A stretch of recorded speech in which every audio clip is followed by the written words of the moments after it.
It was last Friday at this time. Albert Breer, senior NFL reporter, lead content strategist for the MMQB, joined us.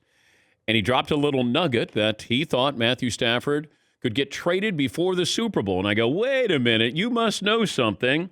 And I thought, let's have Albert Breer on to take a victory lap. Albert, congratulations. So what did you know and when did you know it? I think basically I knew that things had heated up and that the Lions were of a mind to move him before the Super Bowl, in large part to get ahead of the market. And I think this was sort of smart, Dan, in that, they recognized that things could get chaotic with quarterbacks over the next couple of months. We've all talked about that. And is Deshaun Watson going to become available? Is Sam Darnold going to become available? And so I think their logic was like, let's put this guy out there so we don't have to worry about supply and demand screwing up an asset. And, let's give the kid Stafford, let's give him some certainty. Let's give the other team that's trading for him some certainty, and let's maximize the value of what we have. And so I think, from that standpoint, it was smart to do it because a team like the Rams, other teams involved, Washington, Carolina, they had an opportunity to go after a guy who I think most teams view as a top 10 quarterback, without without any certainty that anybody of that level is going to be available again during the offseason. So, I think it was just sort of a smart read of what might happen the next couple of months by the Lions. But to make this deal happen, the Lions had to take Jared Goff. Mm-hmm.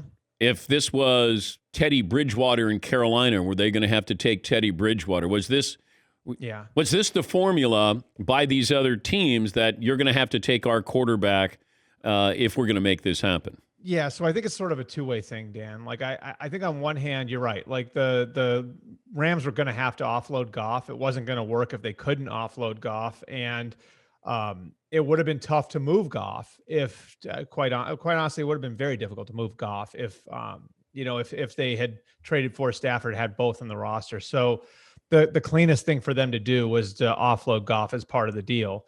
That said, I mean, I can tell you this, like Dan Campbell had communicated to people in that front office that he didn't want to be up a creek at quarterback. Like he wanted a guy who he could at least compete with for the next few years. And so, I think from that standpoint, Goff was sort of attractive to him, and that they had, he has, almost 5 years of starting experience, started half of his rookie year and has been a starter since then. He started in a Super Bowl. And I think that because of that, like there was a level of interest in Goff, and that at the very least, he can be a competent starting quarterback for you for the next 2 or 3 years and buy you time to find whoever your long-term answer is. I think from the same, in the same sort of way, if you're trading with Carolina, obviously Teddy Bridgewater would be a guy that you'd mention. If you're trading with Denver, Drew Lock would be a guy that would come up. So I think with, a number of these teams, a quarterback could have come in play if those teams have been able to get to the sort of draft pick comp that the Rams are willing to give up. What's the downside for both of these teams? So the downside for the Lions is that the Rams could be really good over the next couple of years, and those picks might not be all that valuable. I think if you look at what was in front of the Lions, they had an opportunity to get the 8th pick in the draft. As part of a pick swap, I think they probably could have wound up with the 9th pick too with Denver. Now they would have had to send a pick back, which devalues it a little bit. They could have had the 19th pick, Washington's pick. And so part of the risk for the Lions here is you don't know what's going to happen to the picks in 2022 and 2023. And if the Rams are really good, then those might be de facto second round picks. So that's the risk for the Lions in doing this deal this way. The risk for the Rams is that, they've become very, very top heavy in their salary structure. And there's questions about whether or not you can put the right sort of support system around Matthew Stafford. Obviously they're a little bit, they've had their issues in the offensive line the last couple of years. How does Andrew Whitworth hold up at left tackle? What happens if one of their big salary guys has an injury? So because of the way they're structured now, it leaves them in a position where they're going to have to hit on a lot of, 3rd, 4th, 5th round picks in order to make up the difference and build depth in case they do lose some of the big name guys they have. And they've been pretty good though. They have. They've done well from the second round on. So we're talking to Albert Breer, the senior NFL reporter, lead content strategist for the MMQB. is the haul that the Lions got in any way related to what it's going to cost to get Deshaun Watson? No, because I think part of the haul the Lions were able to get was taking on Goff's contract, right? Like, so there was a little bit of, and again, like the Lions wanted Goff, like the Lions like the idea of having Goff as their starting quarterback, at least as a placeholder. But there was an NBA element to this, right? Like that, they had to, the Rams had to give a little bit more to get the Lions to take on Goff's contract. So that definitely exists.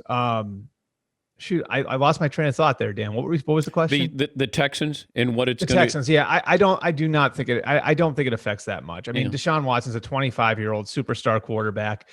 I think you start with 3 first-round picks probably if you're talking about dealing for Deshaun Watson. And again, we don't know if he's going to be available. I mean, right now, I can tell you where it stands. Deshaun Watson isn't returning the Texans' calls. And like the Texans are basically stonewalling anybody who comes to them inquiring about Watson. So, I mean, right now we're sort of in this giant staring contest and nobody really knows what the conclusion is. I mean, because we don't know whether or not Deshaun Watson is going to acquiesce and eventually talk to the Texans people. And we don't know if the Texans are going to get to a point down the line where they say, you know what? We got a first-year coach, a first-year GM. We can't start a program with this hanging over our head for the next 6 months. Yeah, it's kind of interesting. I know that Nick Caserio said they're not, trading him or whatever, no intentions. But if I was in the press conference, I would have followed up by asking, are you taking phone calls, though? Yeah. Because that's what I want to know. Of course, you're going to say we have no interest in trading him, and then see if somebody really wants Deshaun Watson, what they're going to give up. Did the Rams think that Aaron Rodgers was really in play? Well, I mean, the Rams, I think the Rams explored the idea of Watson too. Like, I think the Rams were sort of looking at all of their options as, okay, how do we upgrade at the position? And I think part of it was that they felt like there was a little bit of a ceiling there with Jared Goff. And, they feel like they're in a championship window, number 1 defense in the NFL. And, a bunch of star players who are right in the heart of their prime, guys like Jalen Ramsey and Aaron Donald.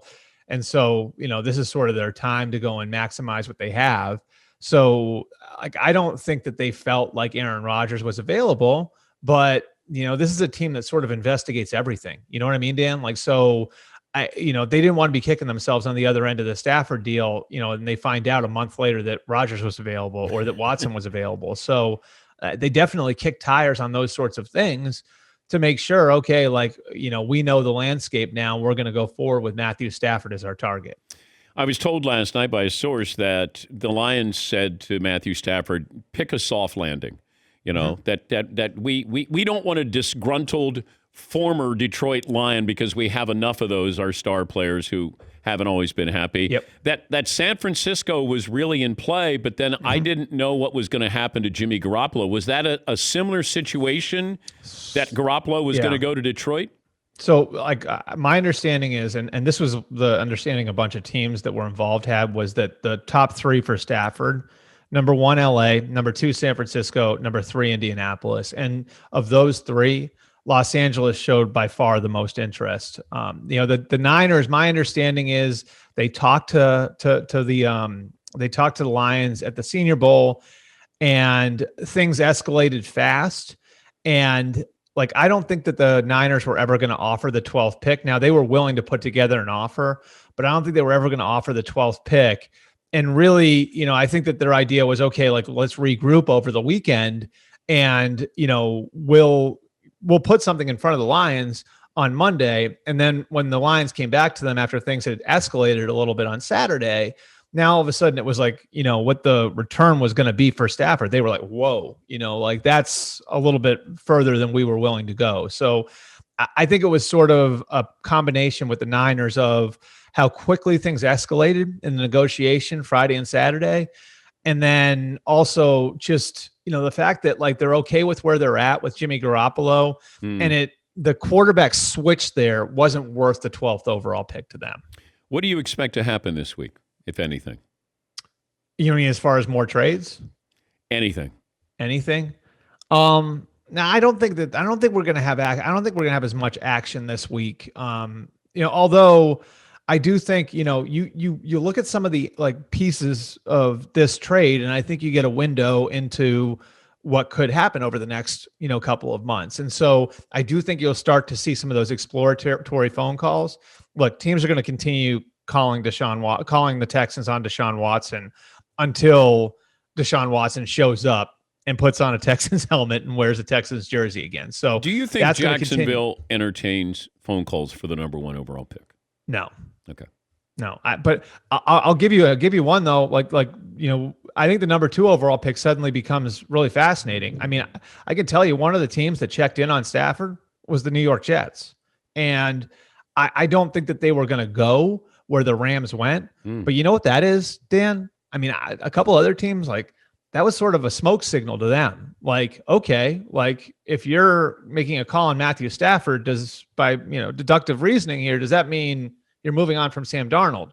And if you're moving on if you could be moving on from Sam Darnold, now do I put together an offer? You know what I mean? Or do I see what maybe you're willing to do with him? So, I think that there are certain parts of the Stafford deal that could lead to other things. And again, the Texans are naturally going to get calls on Watson, but now that some other teams that need quarterbacks and may want a young quarterback, see the Jets picked up the phone and call the Lions. If you're one of those teams, do you pick up the phone and call the Jets about Darnold? I just think it's fascinating. And that, of course, plays into the 2nd overall pick. Now are the Jets looking at Zach Wilson or Justin Fields there? That's where all of the moving parts with this are going to be so interesting over the next couple of months. Oh, always great to talk to you. Thank you again, and congrats on your victory lap there, Albert. Have a great week. Awesome. Thanks, Dan. I appreciate it. That's Albert Breer, the NFL insider, MMQB, senior NFL reporter.